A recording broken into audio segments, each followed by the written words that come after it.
இயேசு கிறிஸ்துவின் நாமத்தில் உங்கள் யாவரையும் அன்போடு கூட வாழ்த்துகிறேன். இன்றைக்கு நாம் பார்க்க போகிற தலைப்பு, பலப்படுத்துகிறவர் எனக்குள் இருக்கிறார். He who strengthens me is within me. வசனம் பிலிப்பியர் 4:13. என்னை பலப்படுத்துகிற கிறிஸ்துவினாலே எல்லாவற்றையும் செய்ய எனக்கு பலன் உண்டு. ஹல்லேலூயா. இந்த வசனம் நம்ம வாழ்க்கையில் ஏற்படுகிற ஒவ்வொரு சவால்களையும் எதிர்கொள்ள தேவனின் வல்லமை நம்முள் எப்படி வேலை செய்கிறது என்பதை அழகாக சொல்லுகிறது. இந்த வசனம் பார்த்தீங்கன்னா, பவுல் சிறைச்சாலையில் இருக்கும்போது அவர் சொல்கிறாரு, நான் ஜெயிக்கிறேன், ஏனெனில் எனக்குள் இருக்கிறவர் பெரியவர். ஹல்லேலூயா. அநேக வேளையில் நம்ம சுய பலத்தினால சுய சித்தத்தினால காரியங்கள் செய்யும் பொழுது பாருங்கள், நம்ம தோல்விகளும் பிரச்சனைகளும் போராட்டங்களும் மன அழுத்தங்களும் சரீர பலவீனங்களும் வருது. ஆனால் தேவனுடைய பலத்தினால் நாம் மேற்கொள்ளும் பொழுது பாருங்கள், அதில் சுகம் இருக்குது, ஆரோக்கியம் இருக்குது, தெளிவு இருக்குது, இல்லையா, வெற்றி இருக்குது. உங்களுக்கும் எனக்கும் தேவன் ஒரு தெய்வீக திட்டத்தை வைத்திருக்கார். அந்த திட்டத்திற்கு நிறைவேற்றுவதற்கு பாருங்கள், நம்ம சந்திக்கிற நிறைய காரியங்கள் இருக்குது, இல்லையா. எதிர்ப்புகள் இருக்கும், சவால்கள் இருக்கும், நம்மளுடைய பொறுப்புகள் இருக்கும். இதெல்லாம் மேற்கொள்ளணும்னா நம்ம தனியாக நம்ம சுய பலத்தினால நம்ம வெற்றி சிறக்க முடியாது. நமக்குள்ளே அந்த தேவ வல்லமை, அந்த பரிசுத்த ஆவியானவர் நமக்குள்ளாக இருக்கிறார். நாமே தேவனுடைய ஆலயமாக இருக்கிறோம். தேவனுடைய ஆவி நம்மில் வாசம் செய்கிறது. ஹல்லேலூயா. பாருங்கள், நம்ம சரீரமானது நம் தேவனாலே பெற்றும் நம்ம தங்கியும் இருக்கிற பரிசுத்த ஆவியினுடைய ஆலயமாக இருக்கிறது என்றும் நாம் நம்முடையவர்கள் அல்ல என்று நம்ம அறிந்திருக்கிறோம். ஏன்னா கிரியத்துக்கு கொல்லப்பட்டிருக்கிறோம். ஆகையால் தேவனுக்கு உடையவர்களாகிய நாம் நம் சரீரத்தினாலும் நம் ஆவினாலும் தேவனை மகிமைப்படுத்த அழைக்கப்பட்டிருக்கிறோம்.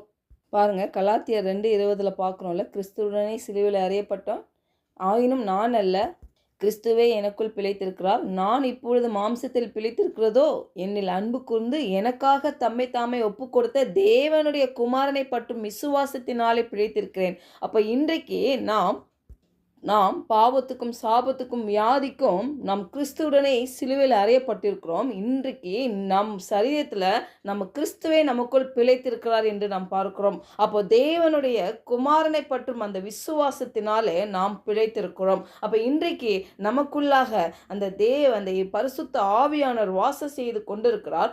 அவருடைய பலத்தினால நம் எல்லாவற்றையும் செய்ய நமக்கு பலன் உண்டு. ஹல்லேலூயா. சோர்வில் இருக்கிறீங்களா? கவலைப்பட்டு கொண்டு இருக்கிறீங்களா? பலவீனத்தில் இருக்கிறீங்களா? படிக்கிற பிள்ளைங்க எக்ஸாம் நினச்சி கவலைப்பட்டுட்ருக்கீங்களா? எதிர்காலத்து குறித்து ஒரு கவலை இருக்கா? எல்லாத்துக்குமே பாருங்களேன், தேவன் உங்களுக்குள்ளே இருக்கிறார். அந்த பரிசுத்த ஆவியானவர் உங்களுக்குள்ளே இருக்கிறார். அவர் உங்களை வழி நடத்துவார். பாருங்கள், உங்களை பலப்படுத்துகிறார். நீங்கள் எந்தெந்த இடத்துல நீங்கள் வீக்னஸாக இருக்கிறீங்க, பலவீனமாக இருக்கிறீங்கன்றது அவருக்கு நல்லாவே தெரியும். பாருங்கள், அந்த இடத்துல பாருங்கள், நீங்கள் தனியாக இல்லை, பரிசுத்த ஆவியானவர் உங்களோடு இருந்து உங்களை பலப்படுத்துகிறார்.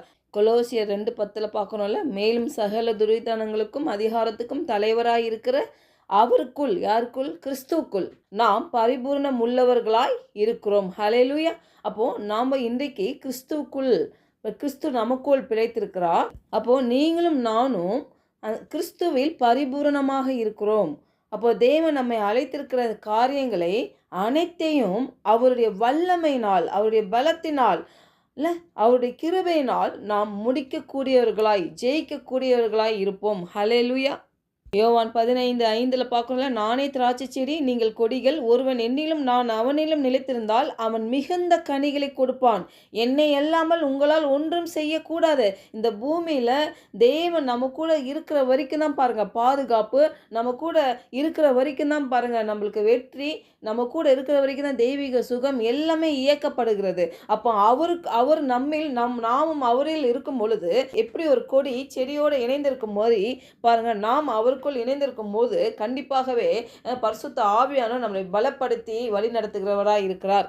நம்முடைய பலவீனத்திலும் அவருடைய பலன் பூரணமாய் விளங்கும் என்று நம்ம பார்க்கிறோம். அப்போ அந்த கிறிஸ்துவின் வல்லமை நம்மேல் தங்கும்படி நம் பலவீனங்களை குறித்து நாம் மிகவும் சந்தோஷமாய் மேன்மை பாராட்ட வேண்டும். ஹல்லேலூயா. பாருங்கள், நம்மேல் தேவன் வைத்திருக்கிற திட்டம் பாருங்கள், அதை நிறைவேற்றுவதற்கு தேவையான எல்லா சத்துவத்தையும் பலனையும் அவர் கொடுக்க வல்லவராக இருக்கிறார். ஹல்லேலூயா. அதனால் கண்டிப்பாக நம்மளை வழி நடத்துவார். அவர் கைவிட மாட்டார், விட்டு விலக மாட்டார். அவருடைய வார்த்தை அப்படியாக சொல்லுகிறது.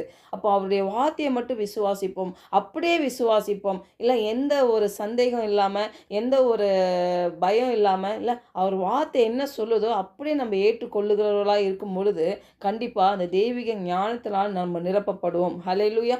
ஜெபிக்கலாம். பரலோக தகப்பனே, இந்த காலை வேளையில் எங்களோடு நீர் இடைப்பட்டதுக்காக உமக்கு நன்றி செலுத்துகிறோம். ஆண்டவரே, எங்கள் சூழ்நிலைகள் நீர் அறிந்திருக்கிறீங்க.